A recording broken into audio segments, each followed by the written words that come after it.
Another day at the office. Yeah.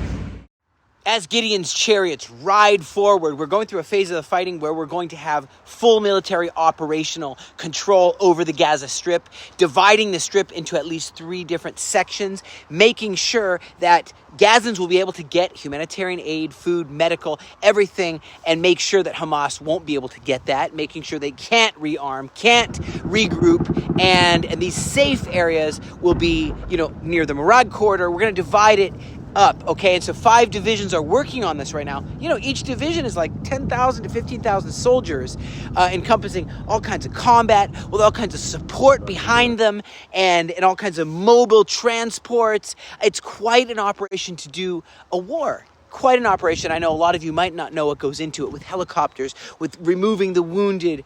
And so you have the 36th Division, an armored division, all these tanks. You got the 252nd Division in the Netzarim corridor, eliminating terrorists, taking over area. And the 143rd Gaza Division, and also 98. These guys are wild. 98, they're strong warriors. The fire formation of the paratroopers, and the 162nd Steel Division. So you have the Golani, the Givati, the Nachal, 4th and 1st, paratroopers, Yahalom, Andesa, Maglan, and many, many more. But unlike before, we're not just staying in the edges or in one area or passing through. We're going to make sure that the goal for this war is realized, and that the threat that's happening, just now, we heard on the comms just now that they're coming out of tunnels, and I don't actually know if there are injured or not injured. I have to get back to you on this, but it's pretty, it is intense, okay? It's very intense. And there's a mass moving of the population. And so, for example, I was a long time in Bani Suela neighborhood, and you have an Abbasanim neighborhood. And so you have these areas all being moved, and IDF launches, of course, this whole evacuate the west of Mawasi move right now. At the same time, their leadership is really being dismantled. They're almost all taken out, the high leaders. And the last big ones was, of course, Yehia Sinwar's brother, Mohammed Sinwar. Also, his other brother, Dr. Zakaria Ibrahim Sinwar.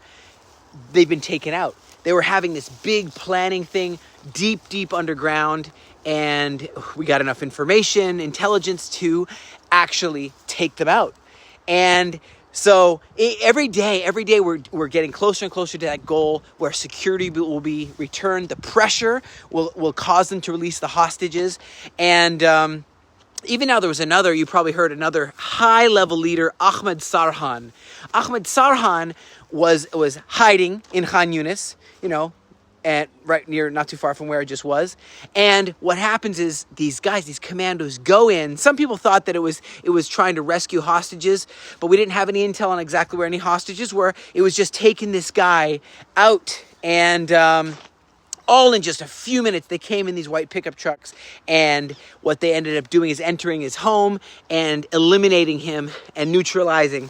And so what it is this is a very complicated thing to do a war. There's no way that it's easy, but we've just got to see this through. We've got to be strong. I like the book of Micah chapter 4, verse 13.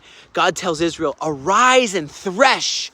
I'm going to make your horns iron. I'm going to make your hooves bronze, like this charging stallion and or charging bull. And God is going to make sure that the enemies are shattered and scattered. Thank you for praying for Israel.